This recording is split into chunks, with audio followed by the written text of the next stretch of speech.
with Mystic General Manager Jamila Wideman. And Jamila, the draft process for you it's not like it just is a week, until the season ends to now, but the process of meeting the actual people that you drafted. How do you go about trying to do that when so much of what you're trying to accomplish is focused on the character of who they are? Yeah, I mean, you see character everywhere. I think you get one version of it, literally just watching players on the court. You get a different version in practice.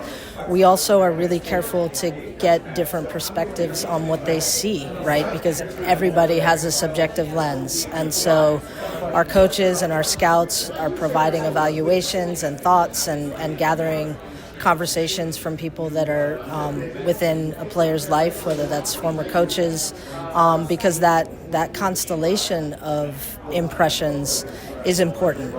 Certainly wouldn't privilege just mine over everyone else. And so what you end up with is a collection of things. And then if you're lucky, you get the opportunity to talk to the athletes themselves, which is probably the most important part of the process. So I was going to say, did you actually get a chance to talk to them? Because you used the word meet the other night in the press conference. I can't wait to meet them. And I'm like, wait, did you actually not get a chance to meet them before you drafted them? Yeah, meet in person. Okay. Meet in person. So the prospect of having them actually walk through the door as 3D human beings was pretty exciting.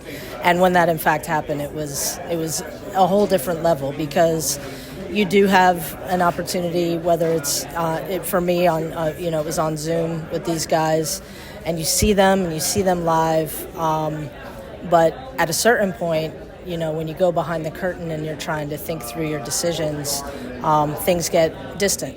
And so to have that distance collapsed after having made the choice and they turn back into real people, it's pretty cool.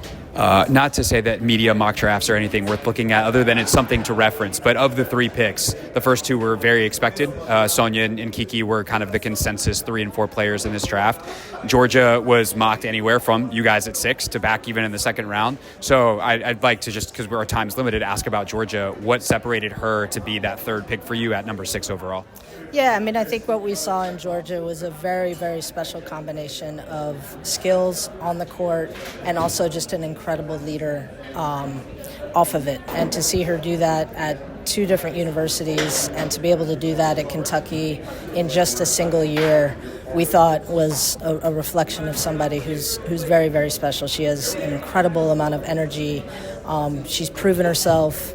She is probably going to be, if she's not in the gym already, I'd be surprised. Just an incredible work ethic. And I think she's the kind of person that can be sort of a gravitational pull for our team. A great example, incredibly humble. And so I think she also will come in both hungry, but also very, very respectful of the incredible talent that we already have. It was great, and everyone feels good on this day when you're hearing the word comfortable a lot. And it's like, it just feels like a big family affair. This is a very rude league once you get on the court, and there is going to be the reality that they're going to be rookies in the WNBA, and this is the hardest league, I would say, in sports in the entire world because of how concentrated the talent is. So how do you both continue to make sure that they're comfortable as people, but get them ready for that incredibly intense competition that, they're competitive, that's why you drafted them, but how do you try to prepare them for that?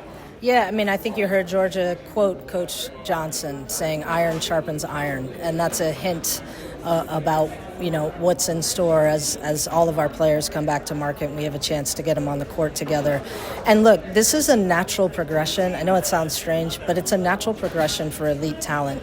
These are kids who made a transition at every stage of their career to get to the next, to get to the next, to get to the next. It just so happens their next is to be professional basketball players in the WNBA. But that kind of a moment and that kind of an opportunity to step up and improve, it's not new to these guys. And so that's why we care more about their capacity than necessarily where they are right in this moment.